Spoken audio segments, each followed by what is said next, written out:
एक पिता की दर्द भरी कहानी। एक गांव में एक छोटा सा बच्चा था। उसके पिता तो थे लेकिन मां की मृत्यु हो गई थी।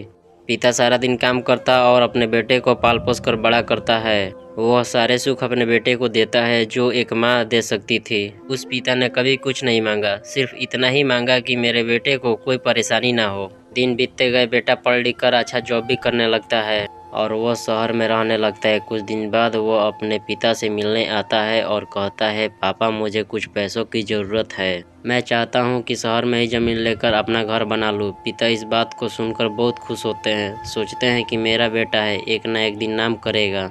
जिंदगी भर की बचाई हुई पूंजी को निकालकर अपने बेटे को दे देते हैं। बेटा शहर चला जाता है और उन पैसों से अपना घर बना लेता है। पिता इंतजार करता रहता है कि मेरा बेटा फिर से आएगा, एक न एक दिन तो मेरे पास आएगा ही, जाएगा कहाँ। उसके पास अब कोई नहीं जाता था, क्योंकि ना ही अब उस पिता के पास पैसे थे और ना ही रहने का जगह था।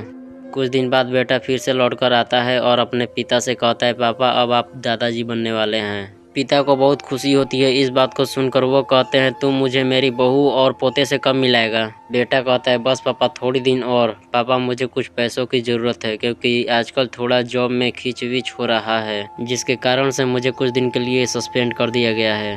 पिता के पास कुछ नहीं रहता है देने के लिए, लेकिन फिर भी कहता है, अच्छा बेटा तू रुक, मैं अभी आया कुछ पैसों का बंदोबस्त करके। पिता बाद में महाजन से कुछ पैसे उधार लेकर अपने बेटे को दे देते हैं और बेटा पैसे लेकर शहर चला जाता है। बरसों गुजर जाता है। पिता सोचते हैं कि मैं तो अब दादाजी बन गया हूँ, मेरा बेटा पता नहीं मेरे नाती को लेकर कब आएगा। फिर सोचने लगते हैं, समय नहीं मिलता होगा इसीलिए मेरा बेटा अभी तक आया नहीं, वरना आया ज़रूर होता।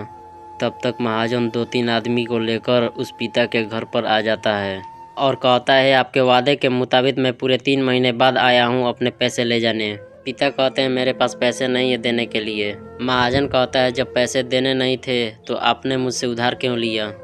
तभी पिता कहते हैं, ठीक है रुको, मैं तुम्हारे लिए पैसों का बंदोबस्त करके आता हूँ।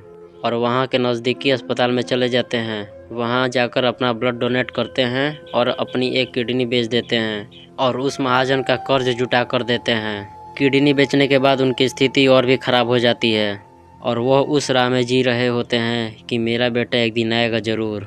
इस आस में जीते जीते पिता की मृत्यु हो जाती है, परंतु उस बेटे को अपने पिता को आग देना भी नसीब नहीं हुआ।